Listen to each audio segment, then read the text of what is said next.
दिवाली आई, प्रदूषण हाई। दरअसल देखिए, राजधानी दिल्ली में ठंड से पहले ही प्रदूषण अपने पांव पसार चुका है। आप देखेंगे आसमान में तो एक मोटी चादर आपको प्रदूषण की देखने को मिलेगी और वही हवा लोगों को परेशान कर रही है। दम घोटू हवा के चलते स्वस्थ लोगों को भी लगातार खांसी हो रही है, आंखों में जलन हो रही है, लगातार परेशान भी हो रहे हैं। और ऐसे में ये कहा जा रहा है कि एहतियात बरतना जरूरी है। आप घरों से बाहर निकले तो प्रिकॉशन के साथ निकले, लेकिन अभी तो ठंड भी नहीं आई है, उससे पहले हवा इतना परेशान कर रही है तो अंदाजा लगाना मुश्किल नहीं है कि दीपावली के बाद क्या कुछ हाल राजधानी दिल्ली एनसीआर की हवा का होने जा रहा है। इस रिपोर्ट में देखिए।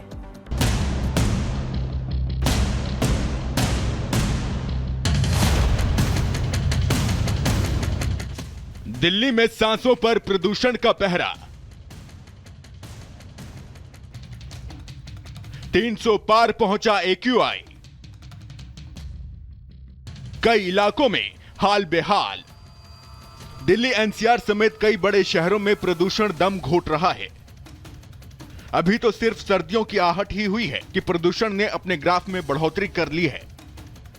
दिवाली से पहले ही राजधानी की आबोहवा खराब श्रेणी में दर्ज की जा रही है।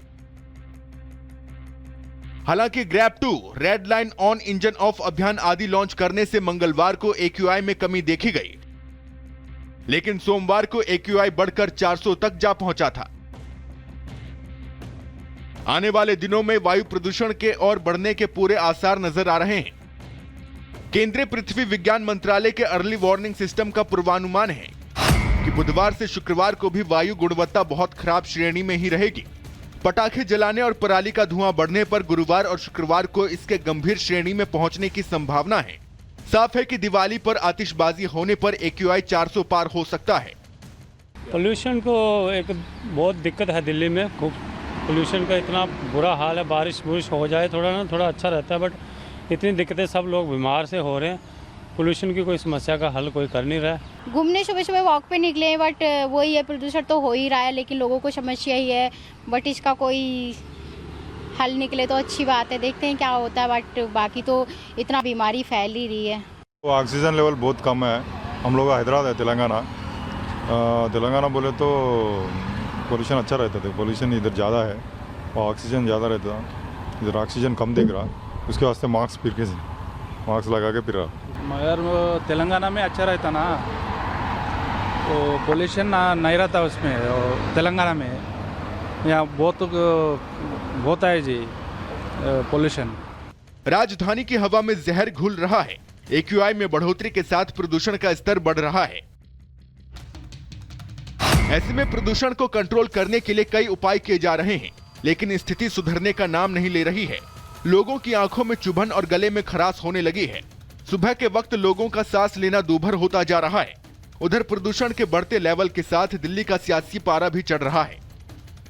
बीजेपी और आम आदमी पार्टी एक दूसरे पर हमलावर हैं। शिकायतों और जुबानी जंग का दौर जारी है और आम दिल्ली वाला प्रदूषण की मार झेलने को मजबूर है। दिल्ली में बढ़ते प्रदूषण को लेकर बड़ा सवाल यही है कि दिल्ली दिवाली की रोशनी में डूबेगी या प्रदूषण के धुंध में। Bureau report, Republic Bharat.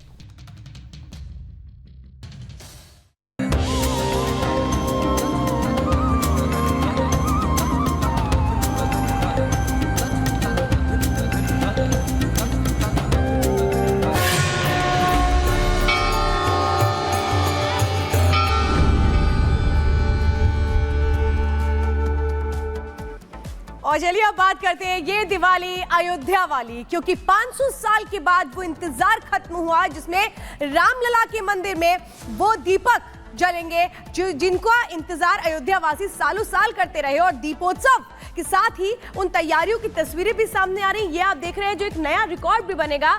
चाहे हम बात करें सरयू घाट की, राम की पैड़ी की, जहां 28 लाख दीपक एक साथ जगमगाएंगे और फिर से एक नया विश्व रिकॉर्ड बनाएंगे। और उसी तैयारियों की तस्वीरें आप देख रहे हैं कि किस तरह से दियों में इस वक्त ये बत्तियां लगाई जा रही हैं और इसके बाद इनमें तेल भरा जाएगा। और ये तैयारियां सोचिए, इसमें पूरे जितने अयोध्या वासी हैं वो सब मिलकर के अपनी भागीदारी देते हैं, जिसमें स्टूडेंट्स भी होते हैं, जिसमें अलग अलग वॉलंटियर्स भी होते हैं, क्योंकि पूरी दुनिया देखती है उस दीपोत्सव को जो अयोध्या से तस्वीरें आती हैं, जिसका इंतजार हमेशा रहता था। लेकिन इस बार चूंकि वो इंतजार खत्म हुआ, भगवान श्री राम अपने मंदिर में विराजमान हैं और सही मायनों में वो 14 सालों का जो वनवास कहा जाता है त्रेता युग में भगवान ने पूरा किया था, वो आज इस कलयुग में पूरा होता हुआ नजर आ रहा है। लंबा इंतजार था, लेकिन वो इंतजार मायने नहीं रखता जब नतीजे पक्ष में आते हैं और वो उम्मीदें और जो खुशियां हैं वो इन तस्वीरों में साफ नजर आती हैं। नमस्कार, आप देख रहे हैं रिपब्लिक भारत, आपके साथ मैं हूं श्वेता त्रिपाठी। कुशीना स्टूडियो से खबरों को लेकर के प्रियंका और विवेक भी मेरे साथ मौजूद हैं। और सबसे पहले बात प्रदूषण को लेकर के, जो सबसे पहले अगर कहीं ठीकरा फोड़ा जाता है तो वो दिवाली में पटाखों को लेकर के, और एक बार फिर से यही राग अलापा जा रहा है। केवल हिंदुओं के त्योहारों पर क्यों?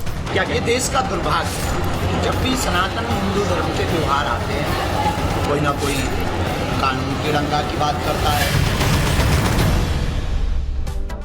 तो देखिए, दिवाली में पटाखों को लेकर के अब बयान भी सामने आने लगे हैं। इसमें तौकीर रजा जो ये कह रहे हैं कि जो प्रदूषण होता है उससे सेहत को नुकसान होती है, और इसके लिए वो किसको कसूरवार ठहरा रहे हैं? प्रदूषण के लिए वो सीधे सीधे कसूरवार दिवाली के पटाखे को लेकर के ठहरा रहे हैं। और ये पहली मर्तबा नहीं है, इसके पहले भी हमने देखा था किस तरह से जब दिवाली आती है, पटाखों का जिक्र आता है, तो सबसे पहले अगर कहीं ये सारे बोल सुनाई देने लगते हैं तो उनमें सिर्फ एक सुर होता है, वो ये कि पटाखे नहीं जलाए जाए। अब इसी में तौकीर रजा भी सामने आते हैं। वो क्या कह रहे हैं? दिवाली पर पटाखों को लेकर तौकीर रजा का ये बयान आया है। पटाखों से होने वाले प्रदूषण से इंसानों को नुकसान होता है और बहुत सारी बातें कही गई। क्या कहा है, सुनिए।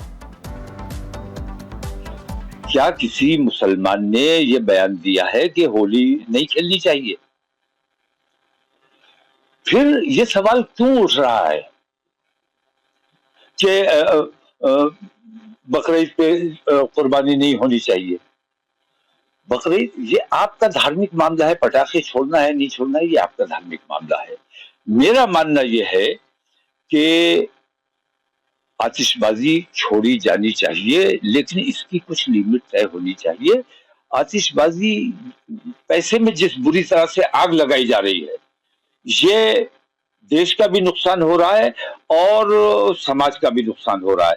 और वो तमाम लोग जो इसको बढ़ावा देने की कोशिश कर रहे हैं, मैं ये समझता हूं कि वो संजीदगी से अपने समाज के बारे में, अपने देश के बारे में नहीं सोचते हैं। उन्हें सोचना चाहिए।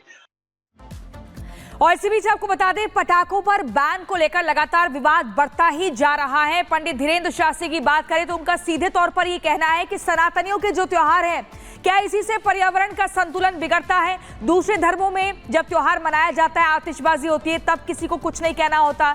जब जीव हिंसा की जाती है तब कोई कुछ नहीं बोलता। लेकिन बार बार जब भी सनातनियों के त्योहार आते हैं तो ये कहा जाता है कि पटाखों को बैन किया जाए, पर्यावरण खराब हो रहा है, प्रदूषित हो रहा है। क्या कुछ कहा धीरेन्द्र शास्त्री ने, आपको सुनवाते हैं।